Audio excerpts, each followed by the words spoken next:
Hey, wasn't Zach supposed to help me with that? Did you please repeat? I forget, Patrick. I know. You're human like me, Zach. Too bad. Okay. Zach, you're supposed to set a reminder on your phone, man. Yeah. 6 o'clock. Well, anyway, Every Monday. yeah. So building, as you saw with the alternate building, some of it was old, like Cobb and Strawberry are kind of old style alternate building, and they're 1,000-year-old processes. And they stay in there because they're good, right? But they're still on the periphery. But then all that stuff with the new blocks, the Lego stuff and the concrete stuff, all that's new, and that's not meant for hippies in the woods. That's meant for people in the city. They're trying to get a system that really works efficiently and is faster. So I think the Lego blocks, someone was just staring, a contractor was just staring at his kid's playset going, why can't we just build something like that? No, it's not a bad idea. I'm surprised they're as structural as they are, but they seem to be. They say they are. First Lego has a product here. Yeah. You just have the Lego logo. But building's changing, as you can see by that. That's one of the reasons I showed so much of that. It's really, there's an inventive spirit always with building. That cod building was really cool. Yeah. So there's a lot of building going on. So, and they'll take slightly different technologies and stuff to know. So the field's great. I mean, you could go in any of those directions. So I'm going to say about that. But anyway, so ResNet, that's what we're talking about. So ResNet has a training. They train, it's the over body for the HERS raters. And so they have trainings all over. And, I don't know if you can get discounts on them. Some, like a BPI has various discounts. Like I took it through the Contractors Association because I belong to that, and they gave a huge discount to anybody there that took it. So sometimes that works. They don't just give them out ordinarily. And they're probably the same rate as schooling is, but they're shorter times. They seem more expensive. Yeah. Was that Building Performance Institute? Is that BPI? Yeah. Yeah, we're going to talk about that in a minute too. So ResNet's a big name, and HERS raters are the HERS field inspector and home energy survey professional. They're always coming up with names, jargon names for these things. They're kind of descriptive, but they change. But they really serve an important function because the government can't keep up with the new systems and new technologies, and someone's got to do it. So, okay, so then on page 10, there's I hope most people are here. Well, it's okay. It's not. It doesn't matter because when I go through the prep, I'll tell you what if any of this stuff will be on it. How can you get a LED certification? We'll look at that too in a second. Yeah, first we're going to do an overview, and then we're going to look at some closer. So on page 10, where the big word ResNet is, underneath that's Building Performance Institute, and they do another kind of training for. They have inspectors too, but I suppose that plugs into I don't know.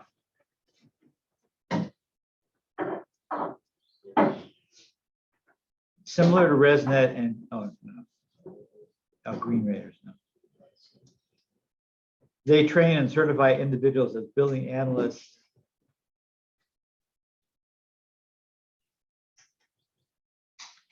Yeah, I suppose you could use all the BPI documentation and conclusions about the safety of your house and things in a green program. Probably I'll look on the checklist, probably there's something there. But the BPI is good because it's more safety oriented toward the others, like they do that combustion safety. We talked a little bit about blower door. And so that's really important to keep your house safe. But it's not it's not using new systems per se. Okay. Energy mortgages, I'm not going to go into it. It's on page 11. Energy improvement mortgages, they're called EIMs, finance the energy upgrades of an existing home and the mortgage loan by using monthly energy savings. And then energy efficient mortgages use the energy savings from new energy efficient home to increase the home buying power, blah, blah, blah. So those are ways that the mortgage field comes into it.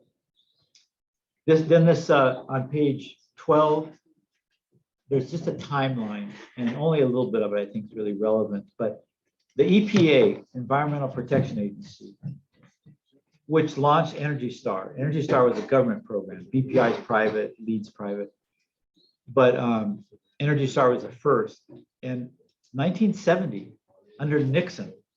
So there's an interesting thing. A conservative president started an environmental. That would never happen now. Trump, a conservative president today, dismantled the EPA. So it varies. Usually progressives are always behind the environmental stuff. But anyway, 1970, Nixon launched this. And partly is because what was that woman who, Silent Spring, Rachel Carson? A woman scientist wrote a book about how we were polluting with what do they spray crops with? Insecticide, yeah, but insecticides and herbicides. DDT was the big one back in the 50s. And it was killing birds. The birds' eggs would get soft because that stuff just gets in every system of every living thing, right? And so it really was hurting the birds. And so she wrote a book called Silent Spring. In other words, a spring time that came with no bird song. I couldn't figure out what that title meant for the longest time. And it was a blockbuster. Kennedy, it was right before Kennedy was killed, but he had her to the White House and they did a big thing. And she was the first person to whistleblow on the toxic industry. And then they did a lot of documentaries after that, once we realized what was happening. Oh God, they'd show sprayers right next to kids swimming in pools. I mean, it's just, it was equivalent of the civil rights bashing that you'd see on the TV and the hoses. Same kind of thing, just ignorant use of stuff. And so anyway, that was really the change that started the whole environmental movement. I think that was in the 60s. Then 70, Nixon finally started the EPA to deal with some of that. We had rivers that were catching on fire. Some of the rivers back east had so much crap in them that they would actually catch on fire. And there were rivers where most of the rivers in the country, people couldn't fish in because the fish were too polluted. So we needed the EPA, and it's cleaned up the rivers. That was a great success for it. Since the 70s, the rivers have been really, Maine, I lived in Maine, they had rivers that had paper mills on them, and they would dump everything in the river. Anytime you had a mill on a river in the 1900s, they would just dump it in the water. And there's a lot of toxic stuff to make paper, really nasty stuff, heavy metals. And they started cleaning up the main rivers. Everybody thought, oh God. So they worked on it quite a while, and they got them to the point where you could eat fish out of them, but you could only eat so many fish a year. Cleaner than it was. I didn't eat fish at the time, but I wouldn't have with that. But people could swim in them again. So I mean, it's amazing that you couldn't even swim in a river or eat the fish out of it in many of our national rivers. Still happens. It still happens. So that's what the EPA does. And it is a bureaucratic nightmare, like everything the government does. But unless private industry comes up with an equivalent one that's cheaper and as effective, we're kind of stuck with that. I think it's so, you guys may vote for or against that at some point, in your lives. Okay, and then the building, that was Environmental Protection Agency, was just general environmental. So 1970, wasn't until the 90s, 20 years later, that the architects and builders started thinking about building. And there's some dates on there. LEED was what, 1993? No, 1998. That's not far back, 22 years, 23 years. And I meant to look up Ed Masria,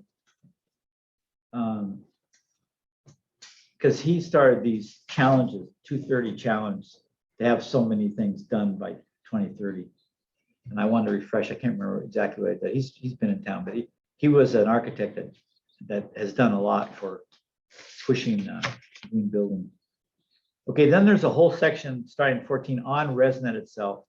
So you can just look through that. I gave you the overview, but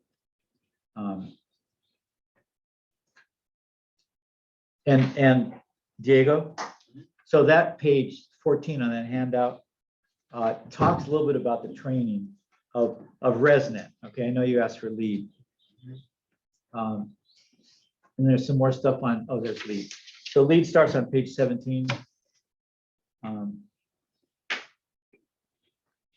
Then it's got some benefits and disadvantages, which is why I got this article, because it's good to, always look at the negative side of things and see if you can improve them. So it says LEED certified buildings are supposed to use resources more efficiently when compared to conventional buildings simply built to code. LEED certified buildings often provide healthier work and living environments, which contribute to higher productivity and improve employee health and comfort. The US GBC has compiled a long list of benefits of implementing a LEED strategy. So they started with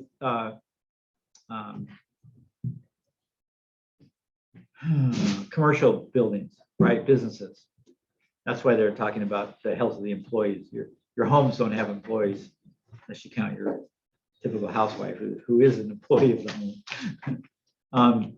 But then they've gone into residential since then. So they do both. But a lot of big buildings, like you saw at UCS. Building at the campus. Yeah. It has an Yeah. Yeah.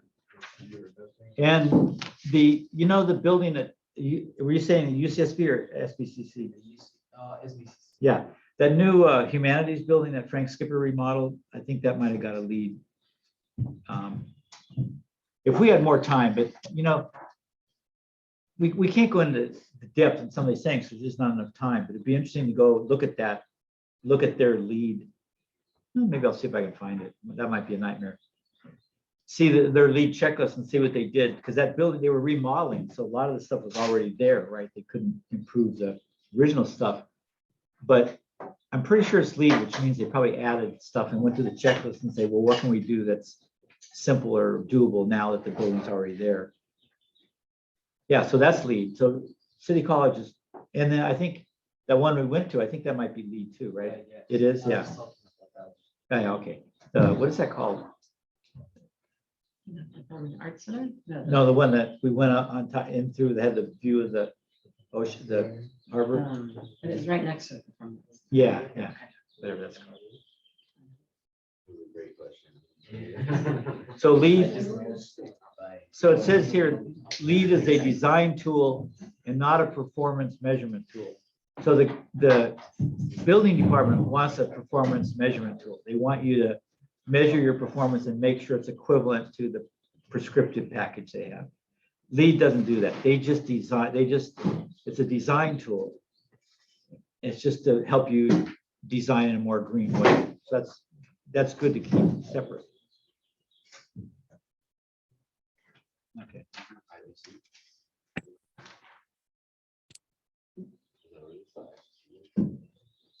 Yeah, there's several pages of different aspects of LEED. And then Diego, this is old, but it gives you an idea. On page 22, there's a LEED exam prep and lecture series. So with LEED, they come around all the time. You'll see their ad. The best place to find out would be the Contractors Association in town. See if I can get that access information for you. Because a lot of times they come through those organizations. And they have trainings all the time. So this was just a training I grabbed just to give you an example. In 2009, so it's a while back, but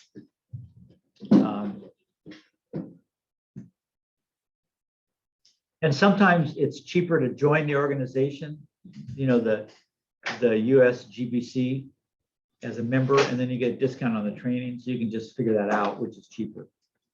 A lot of times they give discounts to members, so it actually works out.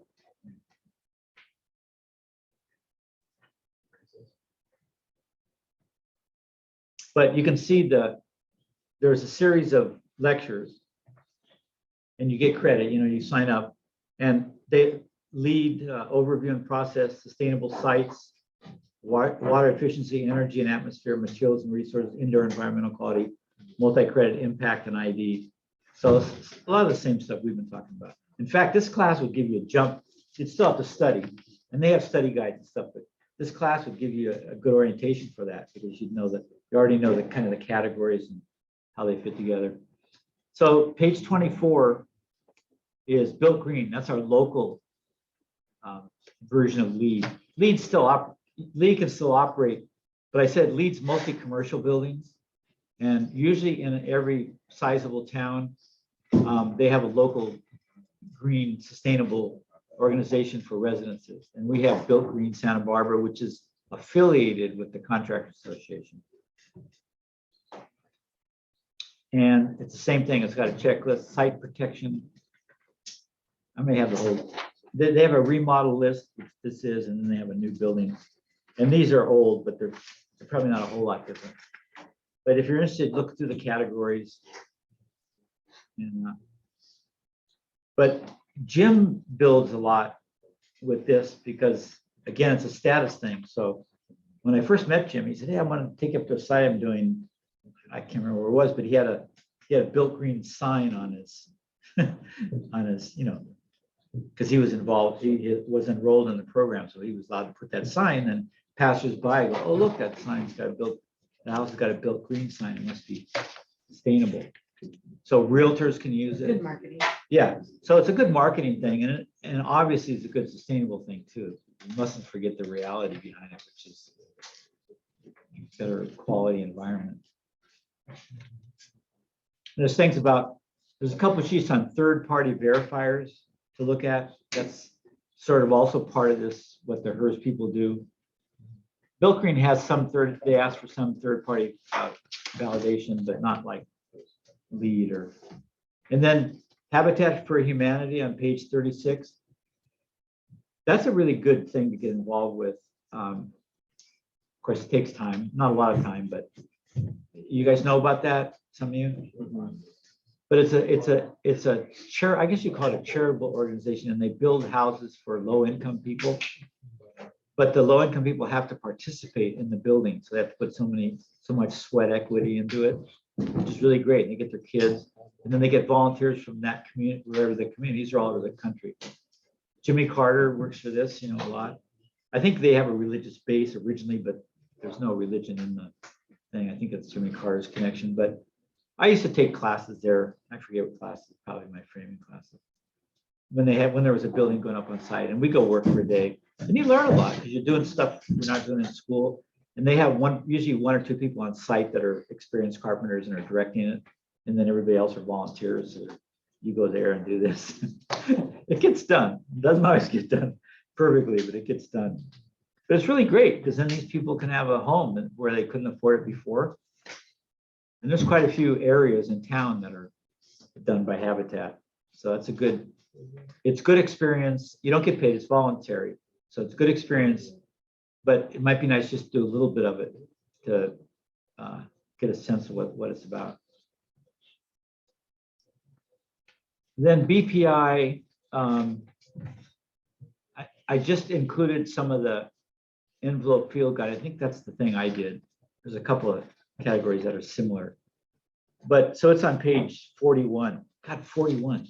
What other teacher gives you guys that much money? Science classes? Usually there's a book. You don't need handouts. The book this thick that nobody can possibly understand. So I want to show you the difference, the uniqueness of BPI and health and safety. These are categories and they give points for stuff. But so there's general health and safety, and then there's okay, I'll just read it. Appropriate identification of foundation, basement, moisture issues. So if they see leaks, they do a scan of the building when you go there. They see any kind of discoloration from water, or if they're in the basement, then they know there's probably mold around. So that's part of the safety and health of the people who live there. So they will just note that. If the dirt's piled up too close to the clapboard on the side over time, sometimes you're supposed to leave a space. Sometimes the yard gets up on there. They'll note that. They'll note any structural things, that boards that are hanging or things that look really dangerous. They note that. Well, I think that's really great, you know, they're not there to do that, but they include that in there because they're there looking. Any fire hazards they see, they'll note. And then they do their formal testing, which is combustion safety test. And we talked about that, but they're the only group that does that. And those are really great tests. They can prevent not only fires, but carbon monoxide poisoning, which are two really problem areas. So they do, you know, they do blower door things, which is why we did it. And then, but they have a whole bunch of other things they do. They take a little gas meter and they go to all the coil, the gas connections all throughout. Outside stuff they do, you know, a lot of hot water heaters are outside. And there's a different procedure for that because you have to deal with the pressure in the atmosphere. And so you learn all that. It's pretty cool. You learn all that. I think it's a 5-day, you know, few hours a day, and maybe it's half a day in class. And then you go out to a site. They pick a local site that is relevant. And then you go through it, and the teacher's going to tell you what you'll have to do on the test day, which is coming up. And then they schedule everybody 2 hours apart for next week. And you have to go up and do a blower door test and combustion test and all this stuff in front of the teacher. And you have to do it in a time. He gives you so much time, and you got like 2 hours, and you have to do all this stuff. So it's not easy, you know, and I'm a really good test taker because I'm a teacher, right? So I just got so totally organized. You know, I knew how long I had to do each thing. I knew every little thing that would speed up things. You know, I look around and go, well, if I got rid of that, I could do that. And you have to actually do that. But you can fail it and take it again, you know. But if you want to go that route, that's what they do. It's rigorous because you're dealing with public safety, you know, and so you have to know how to do this stuff. Yeah, then there's a whole thing on carbon monoxide testing, infiltration evaluation, that's leakage, infiltration evaluation, and then insulation. And then they go up in the attics and they look for asbestos and signs of animal invasion, you know, which is not healthy. So it's actually a pretty good evaluation of your house in many directions, but it's much more than just your energy efficiency and your leakage. Okay, any questions? So you got a lot to read if you're interested in any of this to go further. And you know, the internet's got all this stuff. The internet's got all of BPI's, every job, every list of things. So, you know, and lead, just get on the internet and it'll go for miles, you know. Okay. Test prep, you guys ready out there? Yes, sir. I should always preface that. I should always preface that. Are you guys still awake? Oh, yeah. Just barely. Oh, yeah. Oh, yeah. I know. I know.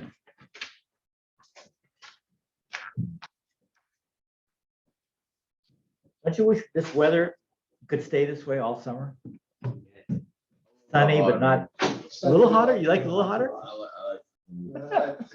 You got Scandinavian blood. How come you like it hotter?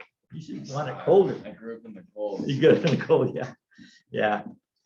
God, this weather's just been so great in the spring. I mean, when we're up at the garden, you know, the flowers, they're just starting to go nuts. I bet it's a really good, you know, plants are really funny people, you know, and they're very sensitive. They're very, what's the word? Finicky about blooming or not, you know, and the weather changes every year. It's so different. You can have wind and water and no water. But I have a sense that this is going to be a killer in a couple of weeks up in the Figueroa Mountain or Lancaster. Just a sense. I could be totally wrong. You mean for the flowers? Yeah. Everything just looks so healthy right now, you know. Backcountry up here is so green right now. Yeah. Walnut Creek still running. Oh, wow. Everywhere in California is green. Oh, that's great. That's great. Wherever. Not much. Okay, There we go. here we go. Try and make this as painless as I can. So remember we talked about green product life cycle? Dylan, remember that? In other words, that it's got a lifespan and different part, like it's extract, maybe minerals are extracted to make it, and then it goes to a manufacturing plant, and then it's distributed a couple times, right? There's distribution of the materials that go into it. There could be a million things coming from everywhere. Then the product gets distributed to wholesalers, which then gets distributed to retailers, which then gets distributed to your house. So there's a lot of chain of locomotion involved, which can be bad.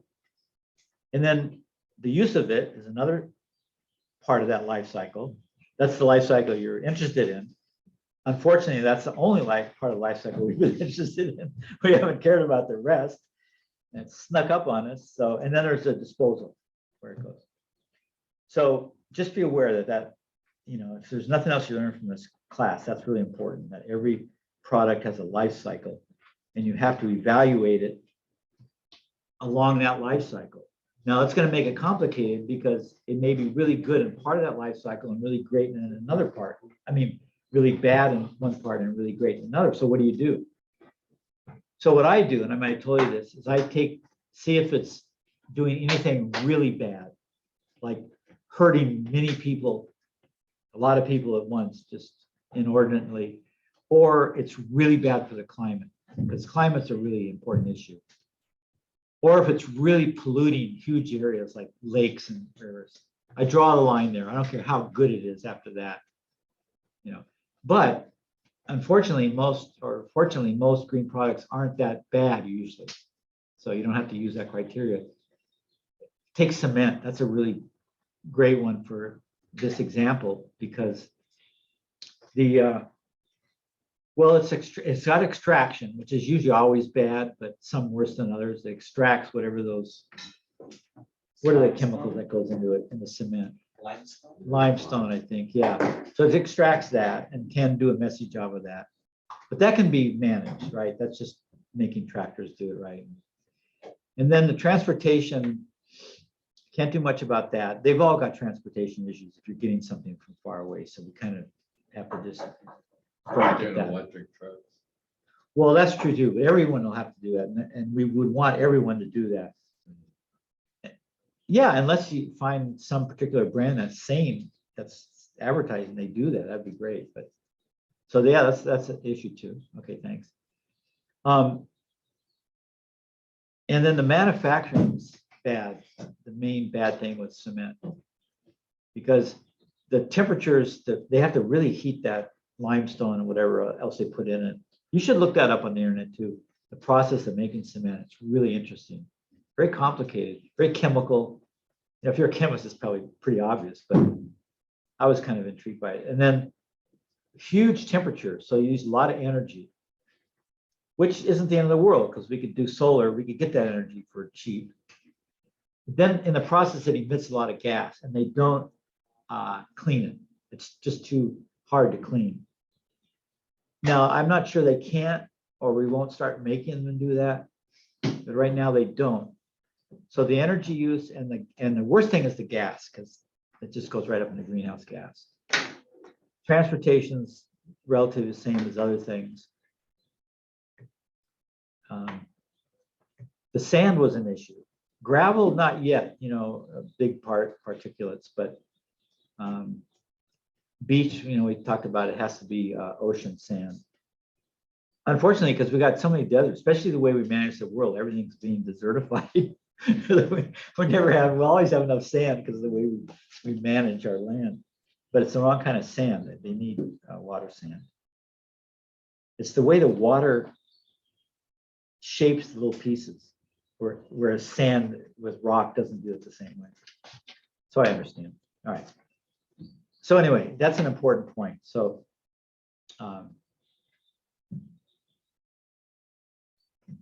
and I'm going to ask you how you would rate concrete as a green product. I'll just tell you that. So think about what we just said. Think about the problems. As a product, it's inert, right? It dries hard. It doesn't off gas, obviously. Lasts a long time. As a product, it's phenomenal. And it's also taken up fly ash from coal plants. So it's gotten rid of a real toxic byproduct over the years. So Those are all good things. And then the disposal is not bad because we can break it up and use it for road fill. So it has a life at the end. So it's mostly the manufacturing and the extraction of the materials. So there's two ways you can do it. You can rate it each thing. So concrete's okay, bad, so, good, good. And just say it has all those ratings and not try to resolve them. So you don't rate, you wouldn't rate it bad, good. Well, personally, I would rate it bad only because I'm worried about us running out of beach sand and causing beach wars, trying to get the sand. We don't need any more wars. I'm worried about greenhouse gas, and I think we've relied too much on concrete, and it's robbed our imagination of better ways to build, other ways to build. And I just keep seeing people in other parts of the world that aren't built on solid things. They're built on loose things that move with the planet. And I don't think fortification's the kind of the template for things. I think flow is a better thing. So those are mine. So Those when are you my say how little you rate weirdness. concrete, you're talking about concrete used for construction, Yeah. for building houses. Yeah, but I think aside from those little weird things I get into, I'm looking way down the future. No, you don't need to do that because we're living now and we got to buy it today or tomorrow. I think I'd rate it okay and just hope, with an addendum, the hope that they can clean it up. And they're working on cleaning it up. So here's the other thing. It's like nuclear. It's like we made this world this complex, so we got to pay for the solution, and it isn't simple. But nuclear, after Fukushima, I said, no way, get that stuff out of here. But it's really the only energy source, one of the few ones, but one of the major energy sources that has no greenhouse gas. And that's the huge problem. That's going to hit us before. And you look at the statistics. I just looked, it's my fault because I look at these YouTubes and they stay in my, and whenever I go on them, they have everything I've looked at for the last 2 years. And there's this guy, I forget his name. I don't know if I think he's just what do you call it, a activist. And he used to be anti-nuke. And now he's going around doing whole talks about how he's pro-nuke. And I look at it again, and he's pretty persuasive. Alan Berger, some kind of German name like that. Really interesting. And he says the data, nobody died from Fukushima from the accident. I think that's stretching it because I think there might have people who've got cancer and you won't know that for a while. And I think same thing with the one in Chernobyl, yeah. But they were still minimal. Even if some did, it was still very minimal. And much less than so many other deaths and all kinds of other things in building and stuff and energy that we do. People die putting up wind turbines, they fall off them. People die putting up solar panels. The wind blows the panel off. You seen those wind turbines that just blow up? They go so fast, they just come. Yeah, I don't know. Explode. If you ever gotten away with one of those, it'd be sayonara. But I think it'd be fun. I think it's kind of like weird how people are like, oh, we shouldn't have nuclear for like the sole reason of like, oh, terrorists could bomb it. But if terrorists bomb a coal plant, yeah, like, well, it would also be bad. Ukraine, we came the closest to it when the Russians went in and started Right. firing rockets. It was good. Right, but Yeah. that's I don't All our think that's, nightmares like, are the here worst, right today, You but they didn't. But the big thing is the waste. We don't know what to do with the waste. Yeah. And it's waste for 10,000 years. And there's no place we can store it. And that they're worried about terrorists too, getting a hold of the waste and using it for Yeah. dirty bombs and stuff. I think his name is Michael Schellenberger. Thank you. I was close. Schellenberg, Michael Schell. Yeah, he's been a prominent activist. Yeah, so it's worth, even though I was staunch, I listened to it and I go, okay. And then the guy the British scientist who came up with the name, I think he stole it from the American scientist he's working for. What's the other name for Earth? Gaia. The Gaia hypothesis, that guy, I forget his name. Huh? Yeah. But he came up with that, and the American biologist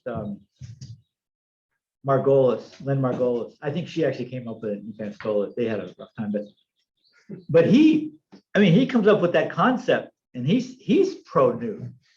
He said, yeah, in the meantime, this is our best shot, even though I hate it like everyone else. So, and the good thing is we'll probably be able to make clean nukes and maybe even fusion in the next 50 years, and that would solve everything. Fusion would do it.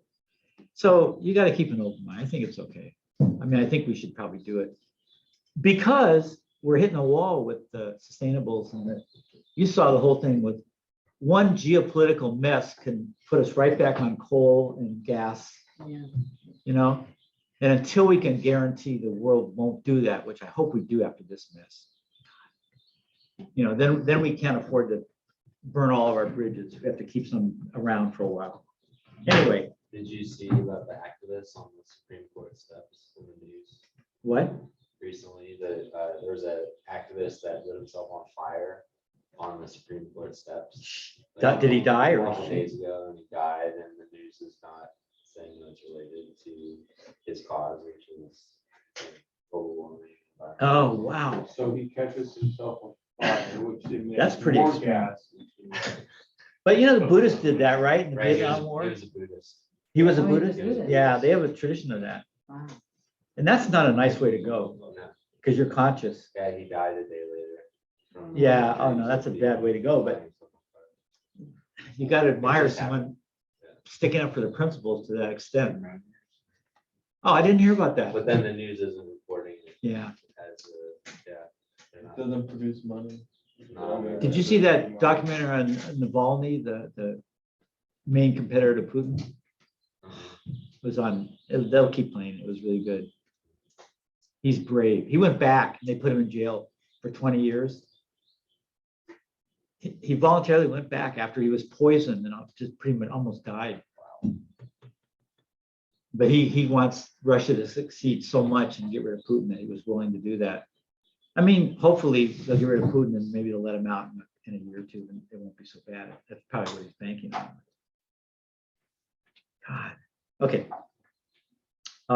Yeah, so give me something like that. I mean, just it can be a personal, you know. I mean, for how do you rate content? Yeah, rating these things it might be personal. You may really have an ethical feeling about one thing, and anything that violates that you consider bad. So I'm fine with that. There's not- no reasoning behind our ratings or just A rating. You don't even have to do a rating. You can just say why you think it's good or bad. Yeah. Like good, bad. If you want to say like concrete can't be given a single rating because its life cycle's too complex, and this is why, because in this area it's not good. And that, for example, you could do an answer like that. But you need to put why though, not just say it's good or bad. FSC, Forest Stewardship Council. So it covers wood all along the way, the whole life cycle. So extraction in the forest is one important part. That's what the question is going to be about. So it tries to make sure every phase of the process is sustainable. And they include sustainable treatment of the people of all the laborers along the way. And with lumber, a lot of that's indigenous people in, you know, South America, Central America, who have traditionally not been treated well. And FSC won't deal with those farms if they know about it. So they include civil rights issues as part of the sustainability, which is great. So, you know, if we don't do this, it's never going to change. Okay. So why must we, this question, and I'll have you answer it now. Why must we reuse or recycle a part of the house being torn down? I put must. You may feel we don't need to. What have I said about it? Why we need to, why we should recycle or reuse? Yeah, preserving landfill.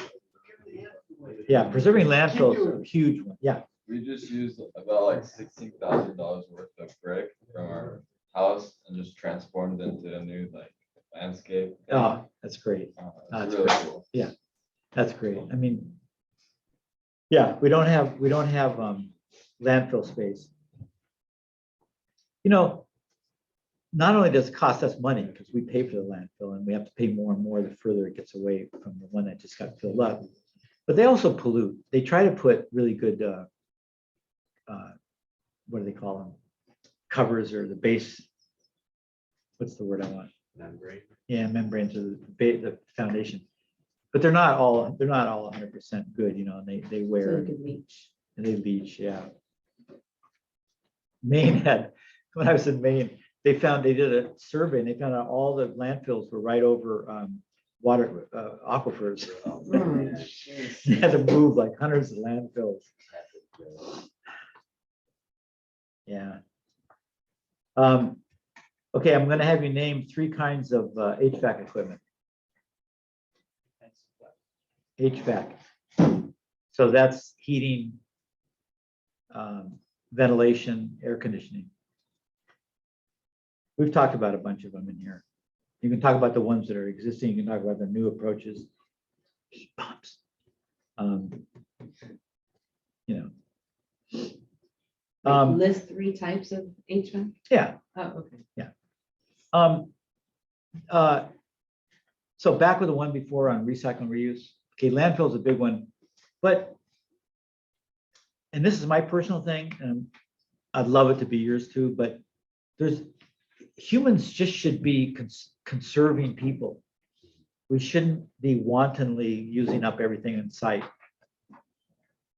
You know, because there's not enough material. The animals need material and land and stuff. And so recycling and reusing is a part of that mindset also. I think that's important too. No. Okay, engineered lumber. What's it made out of? First one. Yeah, compressed wood. So, and what keeps the wood together after it's compressed? Glue. Glue. So it's basically compressed scraps of fiber. So all those 3 are important though. The glue is important and the compression is important. So the HVAC, you just want 3 types of HVAC? Yeah. So we talked about heat pumps. We talked about forced air systems, you know, furnaces. That's probably what most of us have. Some of us had electric. Geothermal. Geothermal's one. We talked about, you know, a lot of us grew up in Southern California. Well, that's probably only applies there. I mean, to go back, but we had electric heaters on the wall, you know, which they don't so much anymore. This is- Radiant heat. Huh? Radiant heat. Yeah. Yeah, you know, the things that exchange the heat when the heat goes out, we don't use them so much here because it's not cold enough to worry about. But it's still an HVAC thing. Name 3 kinds of engineered lumber. And I'll give you a hint, plywood and OSB are engineered lumber. That's 2. If you can't come up with a 3rd, I'm gonna kick you out of class.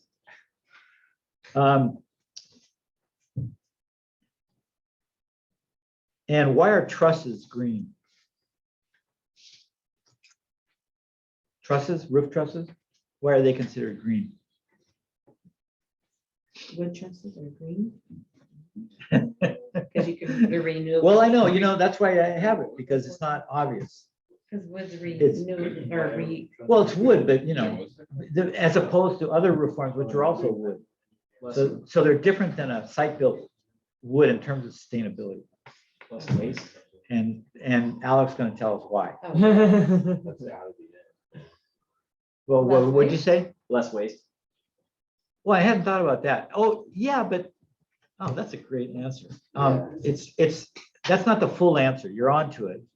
They use Well, less wood. tree- than Why ashes. is it less weight? What's a renewable source? No, but I mean, why is it less weight than a site built with big rafters and joists? Because you can You don't have any waste left over when you cut them. No? It's more strong per unit of wood. Those are both good answers. Yeah, What does that have to do with it being green though? It's Zach, renewable. Because you need less wood to have the same strength. So you save on wood and instead Yeah, of using because it- rafters. yeah, because it's structurally with the shape and also with those metal plates. It's structurally put together to use less wood. And so light, but light's not necessarily sustainable. But in making it light, they use smaller wood. But light things are, you can transport Okay, more of them. yes, it's less transportation costs. It's minor, but it's still something good. I'm glad you guys are thinking. But you can use 2x4s instead of 2x8s. So much smaller trees, which we have a lot 2x4s? more of. Because it's all bound together, so it holds, right where you'd think it'd dip in the middle, it's got a post coming up, securing it to the top pieces. So it's a marvelous invention, and Zach said it, but he gave us the engineering definition, so. Thanks, Zach. No worries. So I tried to break it down. But it doesn't look as aesthetically good if you're gonna. not have Some it. people would say it looks. good. A truss? I mean, if you're gonna use instead of beams. Oh, if you have an open, yeah, but you wouldn't use it for an open thing. Yeah. But a lot of people have attics, and Rodney that's- showed us a job where they left it open. Did he? Yeah, it looked like trusses and Were they just standard trusses? yeah, the lady liked it stylistically. Yeah. It's like people like the new Yeah, the more engineered wood. industrial. Yeah, it's what'd you call it? Industrial look. Warehouse look, No, and there's Yeah. a word for that. Is it industrial? probably. I don't know if it was. No, there's a word, Rustic. there's a whole style. Kind of rustic. Or- Factory look. Yeah, it's all that, yeah. Like when they leave all the HVAC open. Yeah, and- yeah, yeah. No, Yeah. that's been big for a long time. So Yeah. it usually doesn't go to the metal, clad trusses, but why not? Yeah, this Sarah job he doesn't like showed it. us, they hid all of that. So, but the trusses were visible, but then all of that was hidden. They could easily put something over that stuff in parts. Just, yeah. Well, it resembles a timber frame, right? I mean, if you don't show the metal and kind of, yeah. Interesting. Okay. So building performance, I'm going to ask you what that means. We haven't talked about it a lot, even though we've been using it, but I just haven't talked about it. But I'll tell you what it is, okay? Because it's important for you to know, and I don't want you to guess and have to rummage through the. To me, it means two things. One, testing the actual performance of a building. Remember, we just talked about prescriptive with the inspections. There's a prescriptive approach and a performance approach. So whenever you do a non-prescriptive or a performance approach, you're going to be into building performance, how the building performs. You could say it's how a building performs, but that doesn't tell you very much, right? And then they perform in many different ways. So, and then the second one is go along with that is using scientific theories and techniques to accomplish this. So the big thing is it's scientifically underwritten, and that's relatively new. Most builders and architects intuitively know structural stuff over the years, but we're getting into so many new materials and new process and stuff. Engineers have to explore everything. What was the original question? Testing the actual performance of a building. It wasn't, what is building performance? Building mean? performance. What does it mean? Yeah.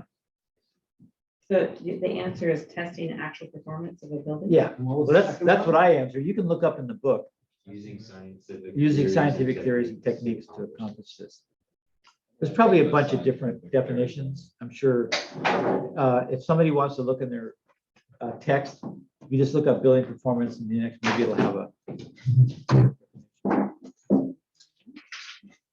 what is a lead rating for buildings?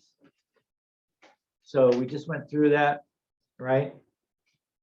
So what's that going to involve? Leaders in energy efficient. design. Yeah, but what, The checklist, you gotta. The- go your through. checklist, right? Yeah, it's got a, Efficiency, like yeah. energy efficiency. okay, yeah, okay, it's a sustainability, design. Right. Yeah, you could, we want to stay away from measurement. Remember I just read it wasn't a measurement because that's what the building right, department does, right. but it's a design. It's a sustainable design, but it's accomplished through a check system. And that's an independent group that does this. Yeah. It's not. But it's really made people conscious of what goes into buildings, I'll say that. And then I have another question, why do Lead and Build Green Santa Barbara, two examples, have checklists? I know these are obvious and therefore they may be confusing. Why do they have a checklist? Wait, building green? And Lead, And lead. To give us, give Make builder sure they don't credits. Forget anything. yeah, to document it. Because you can say, you can talk about something, but if a lead, if they're gonna give you a status that's worth money through marketing and for clients, then, it has to be documented. It has to be, yeah. I know it's obvious, but I want you guys to think in terms of documentation. And it goes along with building performance, Okay.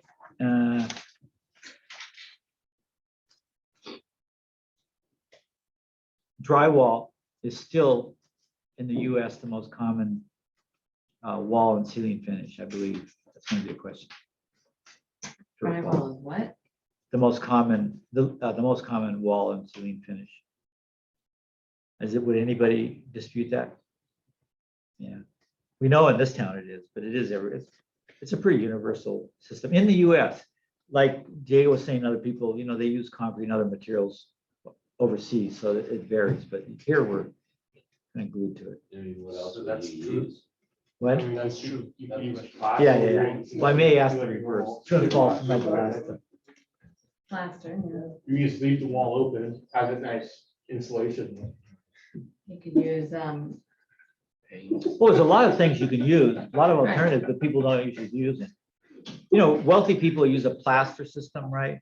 That is it's more similar. labor intensive, right? Yeah, it costs more, but most of us peons, which is most of the people that live in this country, use drywall. Can you do stucco on the inside? Yes, you can do anything you want. Well, there's that texture that instead of paint, it's the. Oh, they've come up with a lot of, this house up in the Trout Club, which sorry, we couldn't go up. That was one of the things Joe did. It was It was like a expensive from Italy. It was a system. Yeah, it's an Italian. You never have to plaster. paint it, it's like, Right. it's beautiful stuff, but it's a fortune. Well, it wasn't, you can get, Arigato had an artist come in who does that stuff, and they did a couple walls, and it was like some outrageous amount. And I turned to my wife and I It's said, expensive. that is like so. But then you stupid." wait till somebody like, some kid scrapes the marker I on it. know, I know. Somebody Is that did. where they Get a new kid. play with it? Yeah, I mean, it is Italy. One of these days, we're gonna realize that we have our own vernacular and our own materials. That's the thing about a melting pot. You bring all the values and design from wherever you're from. So we have a lot. We're always trying to figure out what's. Okay, why is indoor air quality an aspect of green building?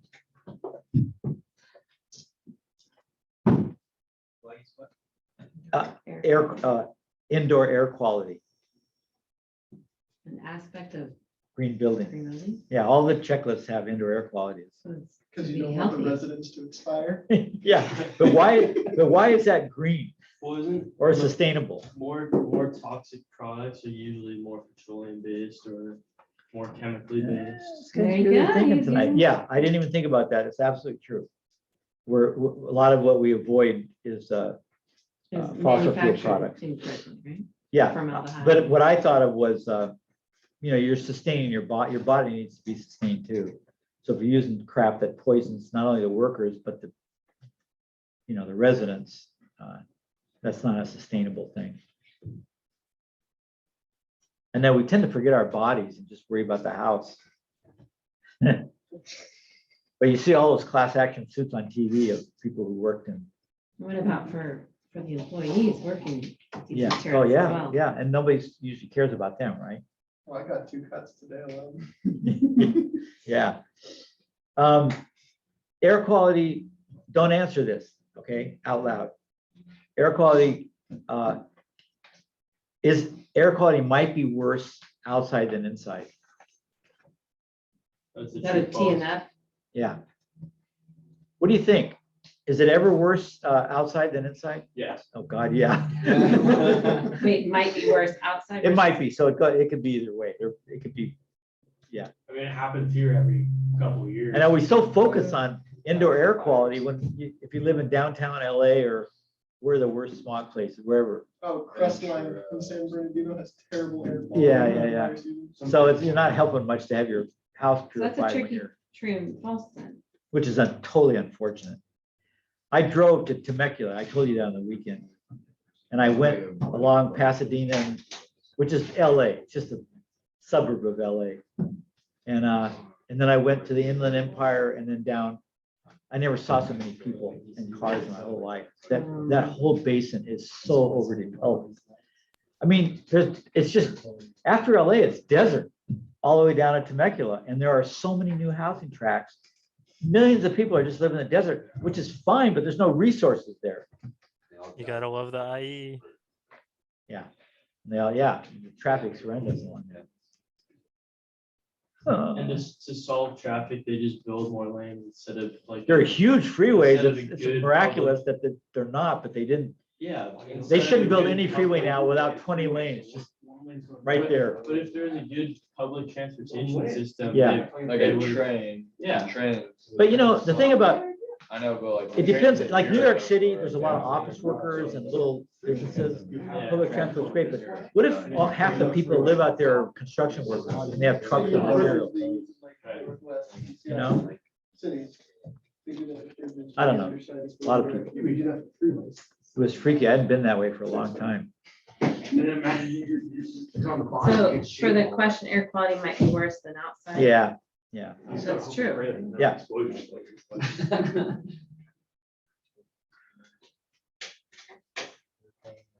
Or, well, actually, the question is, air quality might be much worse inside a house than outside it.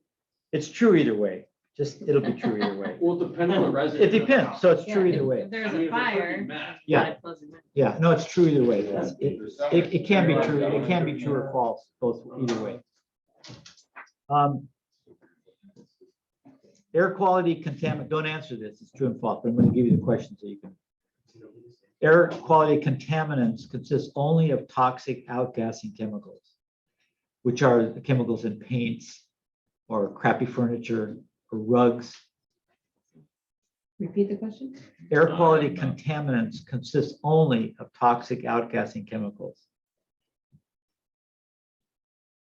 So what did we just talk about? BPI, right? Is radon an outgassing chemical? Not in this sense. How about CO? No, it's a combustion. What do you call it? Combustion. Piece. Yeah. Right? So we tend to focus on those, you know, don't get stuff with formaldehyde in it and that, but there's a lot of stuff. Incomplete combustion, you know, which causes CO, that's a toxic chemical. It's not an outgassing chemical. Okay, indoor air quality mitigation. Mitigation means dealing with it. Can be proactive. I asked my kids, I had a high school class, I said, do y'all know what proactive means? And he said, yeah, isn't it that cream you put on your face to get rid of this? I just burst out laughing. Yeah, it is, and it isn't. Yeah, okay. So, so we think of it as proactive, like keeping toxic stuff out of our house, you know, buying carpets that don't have that stuff in it, which is one way. But there's also remedial. You know what remedial is? After the fact, trying to make something okay. And we didn't talk about that, but since I'm using that question, remember that green Shades of Green, which used to be called, what would we say? That woman who had that store, Oh, right. Shades of Green. Living Green? Green, what'd you say? Was that Living Green? Living Green, thank you. Now it's Shades of Green, yeah. So a lot of the stuff she had, the first time I saw it was products that you could paint over any kind of wood, natural wood or painted wood, that sealed in the contaminants. Oh, okay. So that's actually an industry. So you can actually, if you happen to have a piece of furniture that you love, but you know it was made in China and it has a lot of formaldehyde, you can always seal it in by painting it with some of this stuff. Interesting, huh?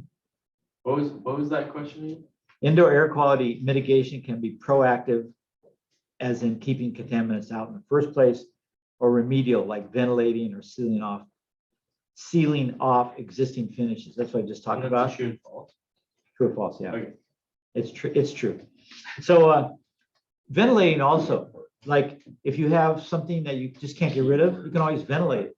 Always make sure that there's always a lot of ventilation there. Like this person that I went and did the house, one of my students, his wife was a gourmet cook and she had this big, what's that? Wolf, is that the big stove? She had this giant wolf stove and he didn't have enough of a vent. And also the, I told him about the pan, you can't have the flame touching the pan or that's incomplete combustion. And with those, it's just like, the flames are like 6 feet high, and you put a pan on. And so I said, well, what am I gonna do? My wife's not gonna give a cooking. I said, aha. So just make sure all the windows are open and the fan's on constantly when you do it, and you'll be fine. So that's an example of remediation. She didn't have to give up a little stove, which she wouldn't.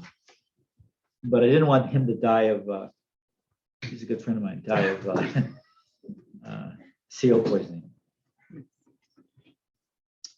Professional kitchens have really big hoods. Yeah, which would do it too if they worked. Yeah. And if he wasn't as good of a friend, you probably should. No, it's a class. I had the whole class there. I had to say something. Close all the windows, turn the hood off. You don't need that anymore. Yeah, it was funny. He was so delighted. He said, "Oh yeah, we can do that." He was from Sweden, so he was hardy. Yeah, we don't care if it's 80 below. We'll open the windows. Shit. Products with low or no VOCs tend to be healthier than others. With low VOCs? Yeah, so that's true. True. And VOCs can be harmful. They're volatile organic compounds. So volatile means they gas off, and they're organic, so they're fossil fuel related. Usually, not always. And they've started making no and low VOC products. You go to Home Depot. They used to have more there because I talked to paint people recently. Now they have one brand, one line in the brand that's zero VOC. And of course, the government's put a limit, so all of them are within that limit. But they have one line, a bare line that's a DEHR line that's no VOC. So VOC, volatile organic compound, right? That's in your book too. Why do furniture makers and carpet manufacturers use urea formaldehyde in their products? Well, if you know anything about manufacturing, you know one of the answers. They're trying to save money, right? So it's a cheap glue. It's not really a glue, but I think it does. It's what do they call that? A binder. I think it works with the glue in products. That's a question? Why do furniture makers and carpet manufacturers use it? Because it's cheap. Cheap but deadly. Oh, what is radon and is it a threat in Santa Barbara County? Hey, can you guys hear me okay out there? Yeah. Okay, great. I figured you'd say something, but Um, radon, It's a toxic. did we talk about it at all? Yes.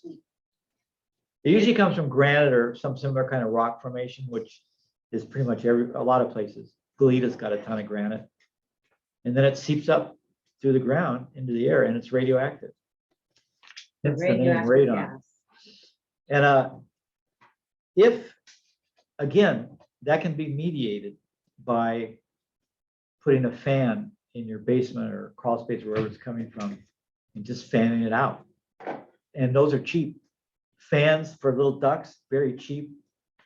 Is it mostly for foundations that are with a basement or raised foundation? Well, Or what about? slab And when I foundation? lived in Boulder, I had a house with a basement and it Right. had cracks in it. Oh, That's especially bad because that gives a place for the radon to come up. And they have radon tests. So if you're worried about it, just go down to Home Depot and get a flipping but does test. it happen with homes on slabs? It might, Depends on the foundation. yeah. Yeah, because it's coming up from the ground. Okay. So it could get, if your house isn't sealed in its foundation. The tests are not very expensive. So you just go get one and test an area and you'll know right away. And that'll be it. Unless you have to do something, but it's pretty cheap. You could do it. You and your husband could do it without hiring us. There's professionals that will do it. I was surprised because, you know, when you get by the rock, when you get by mountains, there's a lot of granite. So I knew Boulder had it. And then in Maine, I live. Maine's got a lot, New Hampshire got a lot of granite because there's those Appalachian that go through there. So it's mostly in granite. areas. Yeah, it can be in other things, but granite's the big. I was surprised we had so much granite here. I'm not a geologist. That'd be a great thing to take. Lewis, have you taken geology classes? Yeah, CC has some good ones. They have, Yeah, I trips hear. out to Death Valley. Yeah, I've Death heard. Valley, the Eastern Sierra, and then you have to be invited to go to Colorado Plateau. Oh. It's 2 weeks. Oh, excuse me. Yeah, I know. I've heard about that program. It sounds great. Yeah. Okay, You wanna if go? the odor of a product stops, like you get a carpet and it stinks bad for like 2 weeks and then it's not, is it finished outgassing? No. Just enough, it's finished enough so you don't smell it. So you can't go by the smell. That'll get you the answer, right? Old fluorine linoleum was replaced by vinyl because vinyl has less toxic ingredients. So vinyl is an oil product, right? It does have toxic ingredients. Linoleum sounds like a nasty product, right? The word linoleum, but it's actually very organic. I mean, it's linseed oil and I don't know, other stuff.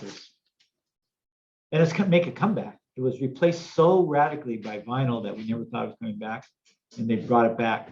And this Living Green used to have samples of it. Oh my God, they've got great floors. Wait, what was that question? Old fluorine linoleum was replaced by vinyl because vinyl has less toxic ingredients. So that's false. Possible considerations for flooring. This is multiple choice.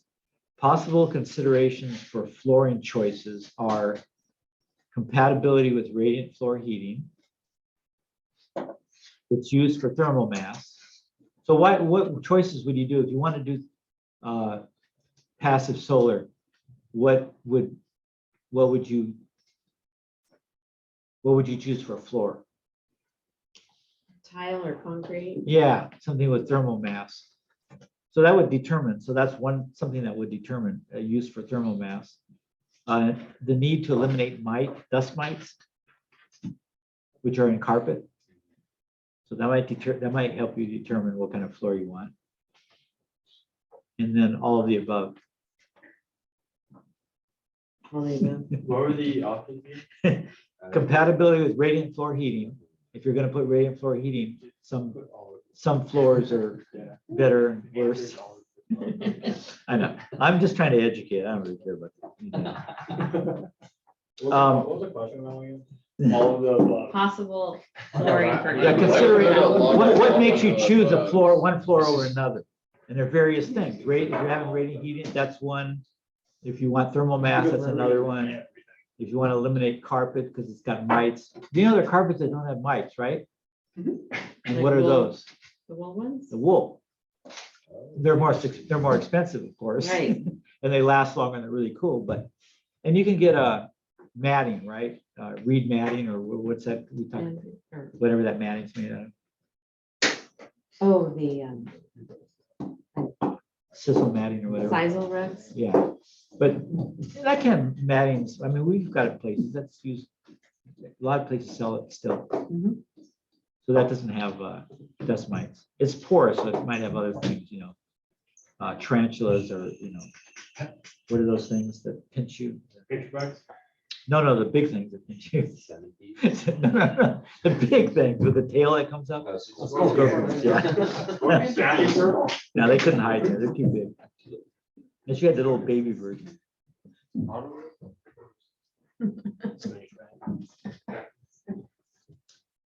got one big snake. The positive, we're getting there, folks, hang in there.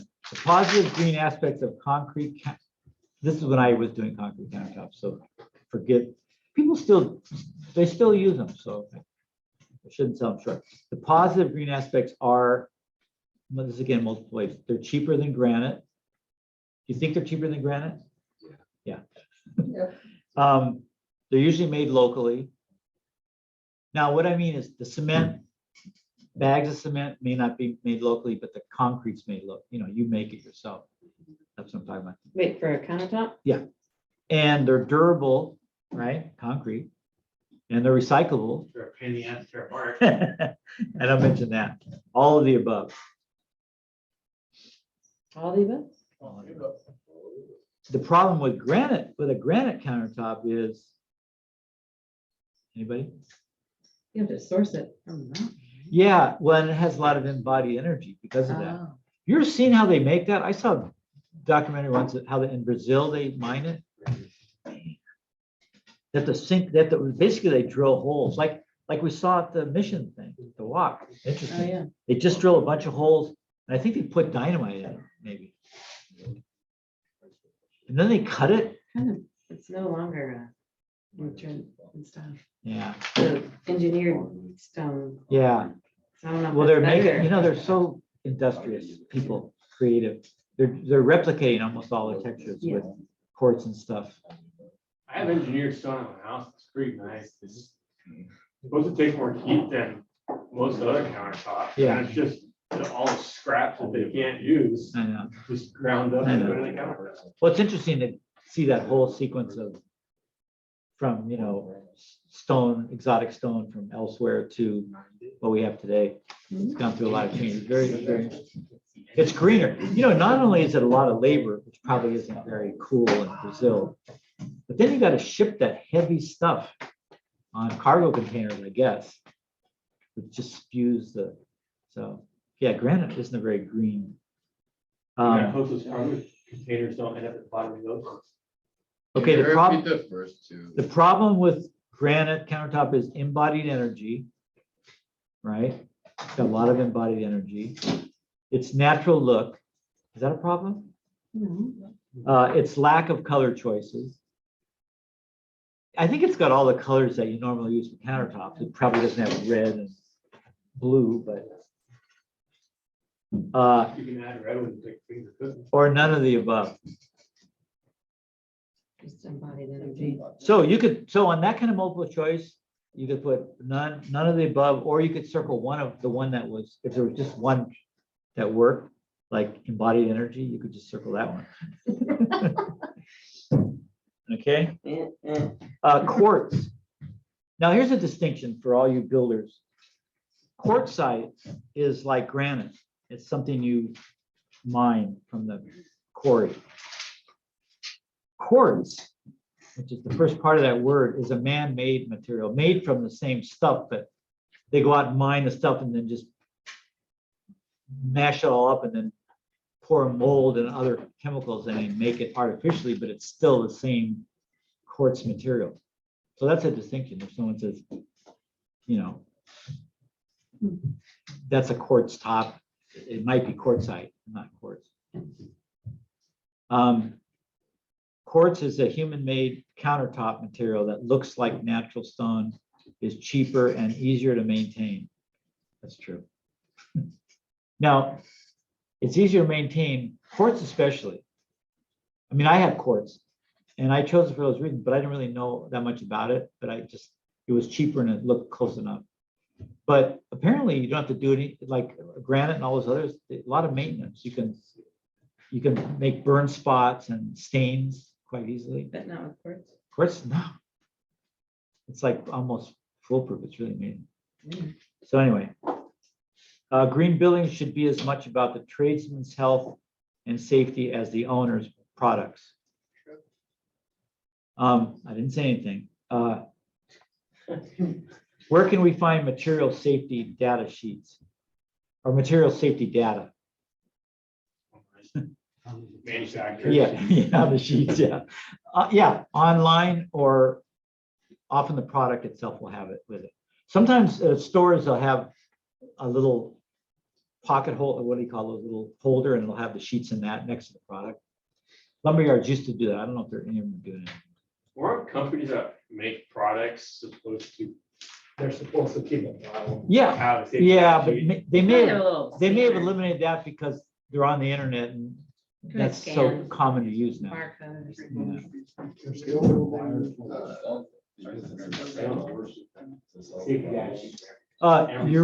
Urea formaldehyde is less toxic than phenol formaldehyde. That's the other one they use. Urea is the most toxic. That's all I'm going to say. Remember, I questioned phenol because it's still got formaldehyde, and they say it's less, but that doesn't satisfy me. So I'll look into that. The life cycle assessment of a product shows its impact on society and environment, as well as on the individual purchasing it. Is that right? Because when it's transported and there's all that greenhouse gas fuel used, that hurts everyone, not just us, the people who buy it. True. So that's why we want to talk about it. Okay, almost all finishes and glues, and by finishes, I put in parentheses so you know what I'm talking about: paints, stains, polyurethanes, all those kind of things. And glues have non-VOC alternatives. So the book probably says they do. That's true. And the book probably says that, but I know they do. All of them? Or almost? No, I said almost all. You know, fossil fuels and a lot of those nasty chemicals are so great for what they do. That's why it's been slow. People go, oh God, this is such a great product. We use it for 100 years. Everybody loves it. Now we got to get rid of it. Oh, well. Outgassing is when VOCs in a product mixed with ambient air, means just the air around, and become a potentially toxic gas. That sound right?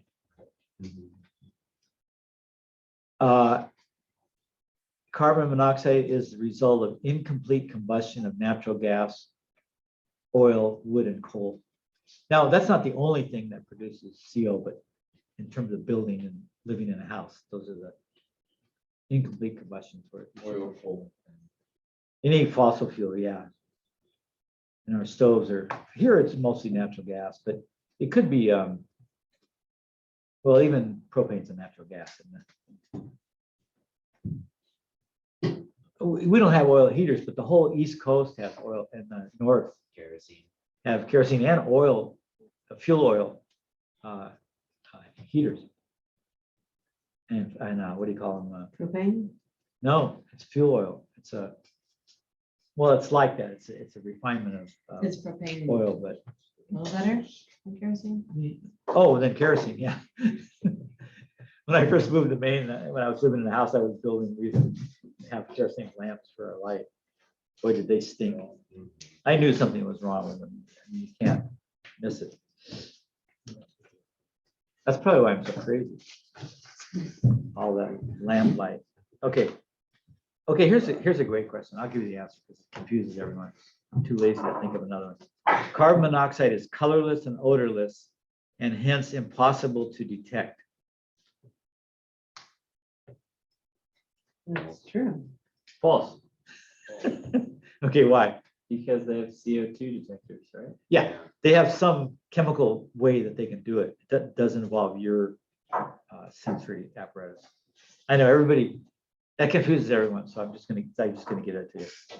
It's false because it isn't impossible to detect. It's impossible to detect by seeing or smelling it. By human, but you can with the Right, detector. that's why it's confusing. So just say false. It isn't impossible to detect. We have these little alarms that do it quite well. Indoor air quality, a dimension of green building includes combustion efficiency or no toxic waste gases, adequate ventilation, and VOC reduction or elimination. That's true, right? I'm not gonna throw you a curveball What's the on question? those. Adequate. Indoor air quality, which is a dimension of green building, includes combustion efficiency, adequate ventilation, and VOC reduction, among other things.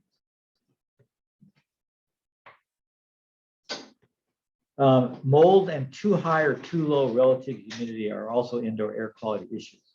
True or false? True.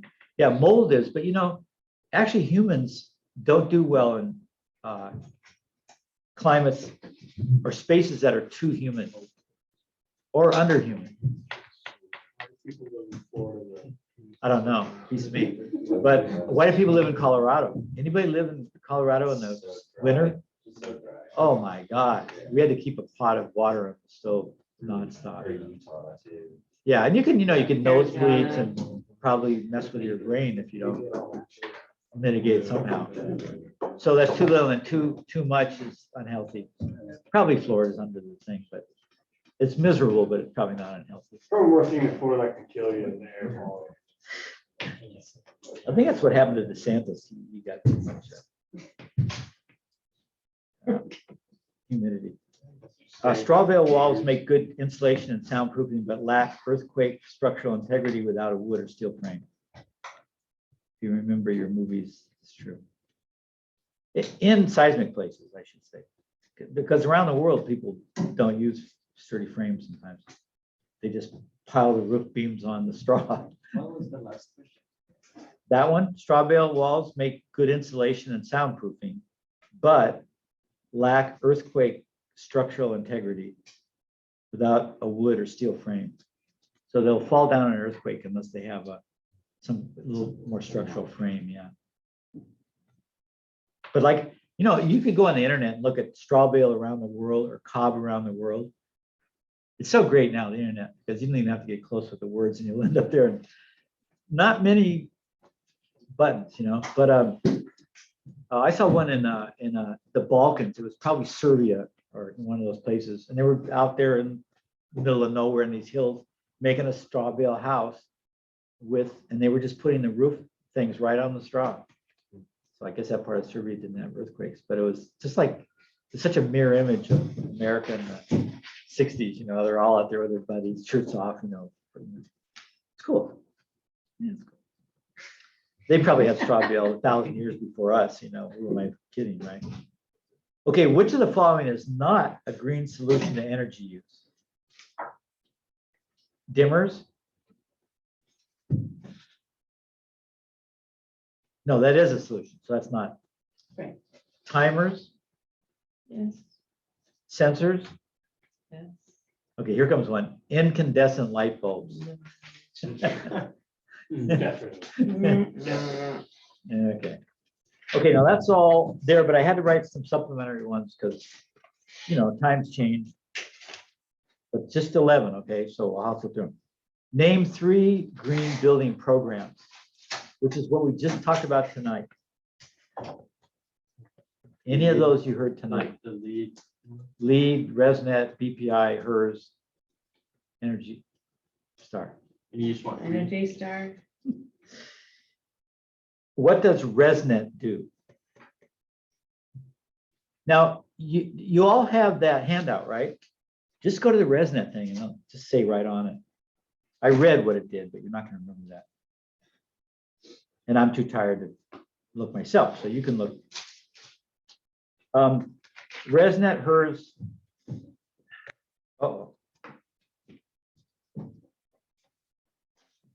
Oh, I didn't actually write a question. ResNet, HERS, and building inspection. So we talked about that. The building departments are using HERS. They're integrating into the HERS system. It'll be something like that. And how does BPI differ from ResNet and Energy Star? We talked about it. I give you guys time to write. Remember, I said it was unique because it. Energy Star is from the government, right? No, but BPI. Private. Huh? Private. Private? Private company. No, residence private too. It It's was safety oriented. Yeah, it was, more, including- go a little bit further. Safety, what kind of safety? Oh, for the training of the. Combustion, contract. combustion product safety. Oh, combustion. Yeah, that's a huge part of For what the they, BPI, yeah. And nobody else really does that. combustion. Yeah, combustion, it's on that handout, combustion safety, or how do I put it? Combustion safety, yeah. They do energy efficiency also, but probably more, when you're there, probably more of your times than combustion safety and general safety. And they'll look to say those rags in your garage are too close to your hot water heater. That's not uncommon. People have solvents and everything. I'm guilty of that. Some, I have stuff that'll catch fire, but not, like just piece of wood and stuff, but not, but people put solvent stuff right next to their furnaces and stuff. Then I'm going to ask, what is Habitat for Humanity? And you can just go to that sheet on your handout. And here's one. Why is using a 2x6 at 24-inch on center wall, and I'll repeat this, so cheaper than a 2x4 at 16 on center wall? 16. So one space further apart, right? So it's Mhm. using less studs per foot, but then they're thicker. But you said 2x6 at what, 24? 2x6 at 24 and 2x4 at 16. You're overall using less wood. You're using less wood. If you actually did the math and figured out, it'd be less wood. So it's going to be cheaper. Plus 2x4s are cheaper than 2x6s proportionately. Because the bigger the dimension, the more. But 2x6 is less wood or cheaper. Yeah. So forget what I said. Okay. 2x4s are cheaper for 2x4, but But not for the quantity. right for the total quantity of wood, right? So the 2x6 at 24 center is actually cheaper and less. Yeah. So it seems counterintuitive, maybe, Overall. Yeah. But that little thing in the book that showed the comparison of the house, it did. I mean, it was all advanced framing, but a big part of that was the 2x6. That's why I don't know why people don't build that way now, but And it's structurally the same. yeah. And the whole rest of the country does that. You wouldn't see a 2x4 wall anywhere where it's cold. Well, they just don't do it here because they don't need all that much insulation. Right? We didn't. It's changing. So we're getting to the point where we're going to start doing it. But yeah. Well, we didn't even think about insulation, so we're probably underdoing it anyway. But the tradition's so old, and it's borderline. I mean, this place is pretty flipping nice. We had, when I grew up in West LA, we had jalousie windows like in Hawaii, where the things that turn all over the place, and we had electric wall heaters, and I never remember being cold in that house ever. I mean, the wind just blows through those things like crazy. So, this climate's just good enough. Most stuff doesn't show up. Why? Okay, following up on that last question, why is a 2x6 24 on center wall more energy efficient than a 2x4 at 16 on center? Less insulation, Less labor. less labor. More insulation, right? Yeah, it'd be more inflation, right, to fill it. Well, not per. Yeah, well, it's thicker, it's deeper, so it's, Oh, that's right. You do need more insulation. yeah, so it's going to be more efficient that way. But then the thicker it is, the more efficient. it is. Yeah. So did we answer the other one about the why the 2x6 is cheaper? Use less Use wood. less wood. That's what overall. Less Yeah, wood and okay, it's uses less wood. overall cheap. Yeah. So it's more energy efficient because of the labor. Right? Yeah, you could add that too. But it has But thicker it's- insulation. The 2x6. Yeah, so there's two questions. Second one was about the energy efficiency, and that would because it has more, Thicker insulation. it's thicker and there's less thermal bridging too, right? That's what I was thinking. Yeah. Less thermal. And then it was cheaper, the question before, because It's just got less wood, mathematically less wood. And then I'm gonna have you draw something. Everybody, I always hear the moans at this one. So I'm gonna have you draw the top view of a 2-stud corner. This is a advanced framing. So I would draw a wall going that way with an end stud, and then I'd draw another wall going this way. I'm asking about a corner. Remember that? You probably have that in your notes. Yeah. So I call it 2-stud corner. I mean, it's a corner, so it's kind of hard to call it. But there are only 2 studs in that corner, so. And that's instead of doing like the U channel, right? Well, not the U channel, the no, the U channel is my next question. But that's instead of a 3-stud corner. The 2-stud corner, that's the drawing. No, instead of a 4-stud corner. The old one was like this. Well, no, they gotta be thicker.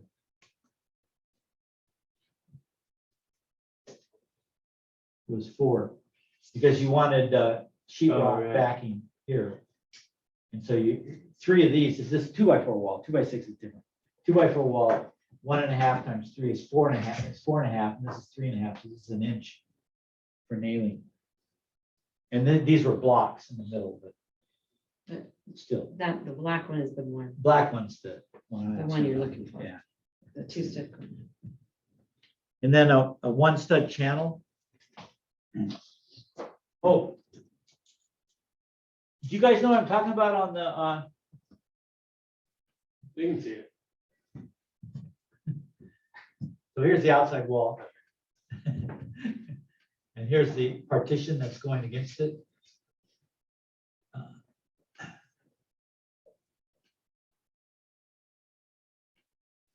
So this is a 1-stud intersection, because there's actually only one in that little intersection. And this is where they used to put a channel.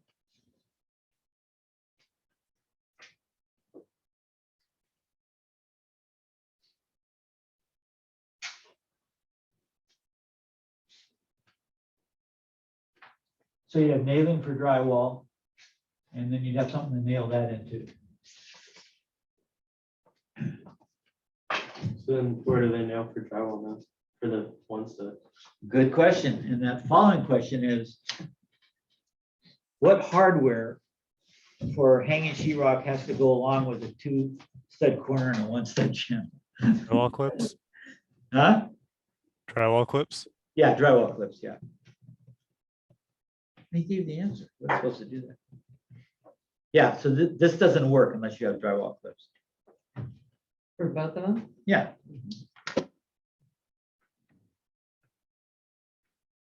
And I think we're on the last one. New carpet smells and new car upholstery smells. You know, everybody makes a big deal of, oh, it smells like a new car. Actually, it does smell kind of nice. Those smells are VOC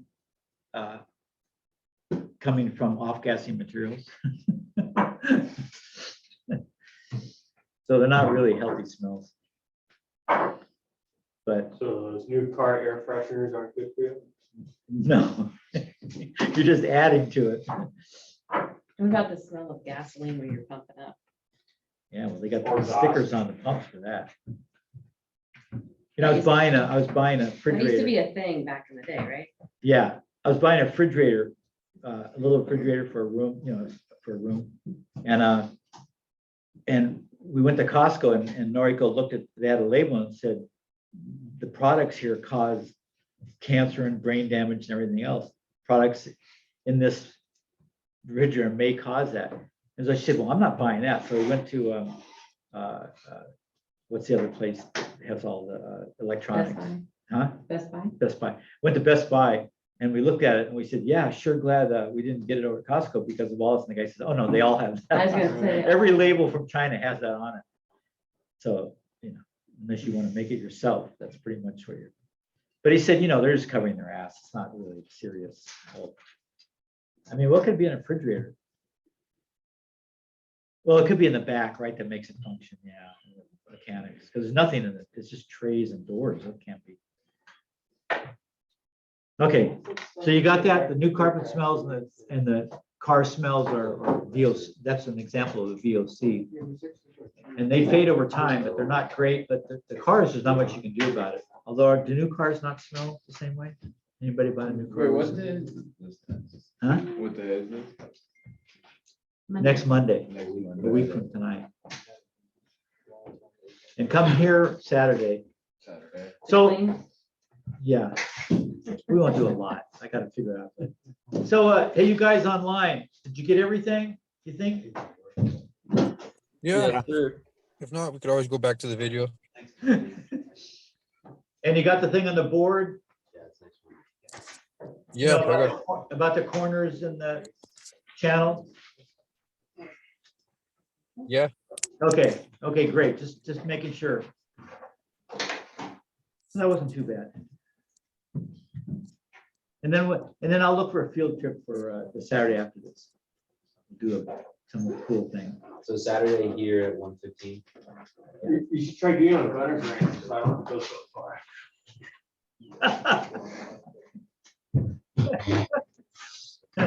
He's a cool ranch. Well, you know, Rodney's, you were telling me the place you guys went to? Oh, but it would probably be really too late if we wait another week for that. Huh? Which place? The place that they were building and it took you guys to the fish, Enterprise Fish. Enterprise Fish, yeah, we just went there. You think that'll be That place covered is by so cool. another week? I mean, it's already covered. Oh, yeah. Indoors. I'll just drive around next Hey, week. Andrews Beach has that, probably a lead ranger station. You know, I've taken this class there. And somebody told me they actually redone it. They just redid it. It's amazing. You see the water catchment, you see. Okay, so I'll go look at it. See if it's Yeah, check it worthwhile. out. And I mean, we'll maybe look at other things, but if I can get a bunch in an area, that'll work.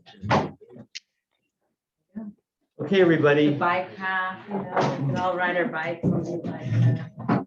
I know, you know, it all kind of runs together. That's right. Patrick, is the new guy's name Palmer? What? The new guy's name Palmer by chance? Yeah. Yeah. Yeah. He's my boss's brother. You're what? My boss's brother. Oh, He spoiled me. oh, so it's his construction company, right? No, David is the main contractor. Sam is one of his contractors who also works for him, but like is one of his contractors. Because Timmy said his brother and his father, I think his father has a company. Yeah, his dad has a company too. It's not Chase though, right? No, it's not Chase. That's And then I think his brother probably works for that too. yeah. No, Timmy's a. yeah. Yeah, well, Oh, there you go. you know, we approved them on all the meetings, but whether his Back record yeah. backs up. He's religious, you know, I don't think he's gonna have it. You never know. Yeah, yeah.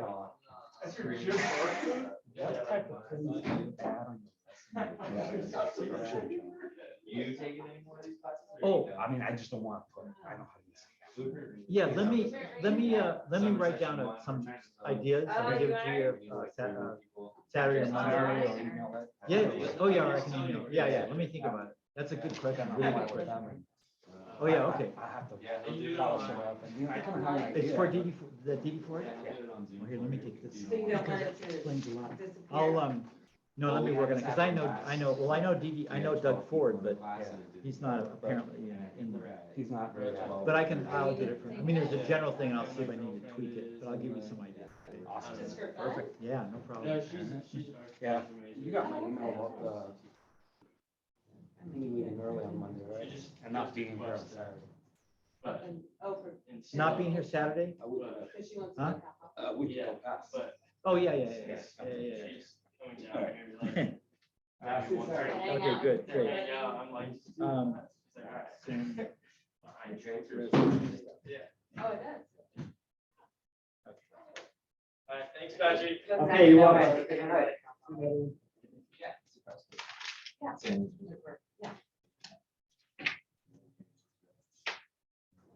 Yeah, if you're interested, or if he's interested, I pitched it to the. So you're teaching blueprint, huh?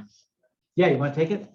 I'm Did you trying. just, did you just I stop mean, there? is it pretty much just like looking at blueprints and kind of deciphering I think Matthias is gonna how sign to up. Yeah, that's decide? exactly what it is. Why? That doesn't interest you? Is it online at all? No, Well, It's you'll all in offer it person? for people in Zoom, right?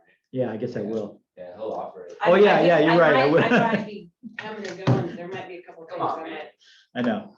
Yeah, I might have to go do family stuff.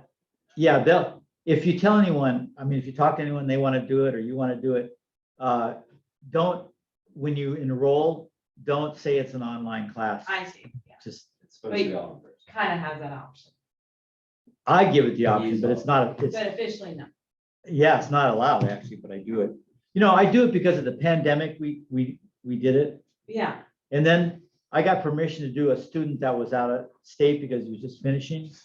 So that line's blurred a lot anyway, so I don't feel too bad. Plus, I'll do anything to How get a often is class. Yeah, the class. how will often run is it meeting? Monday and Tuesday, 6 weeks, 12 times, which isn't very long. No, just quick and painless, and then you'll know how to learn blueprints, or read blueprints. Okay. Think about it. Just need a couple more people. I think we're almost there. Matthias is Oh. gonna sign up, so we got. Oh, he is? Yeah, I think we're at 13 or 14, so we're Yeah. right there. Yeah, Oh, when do you have to do, when do you have to sign up for it? We still have a couple weeks. Okay. We got 3 weeks. This On my week, next calendar. week, and finals week, and then that's the first week after finals week. No break. ask her husband if he thinks it's a good idea. For you, For me to do it. yeah, just Oh, for the I things you guys enjoy all do, that for the stuff. things you guys do, you know, Oh, I love all that stuff. yeah.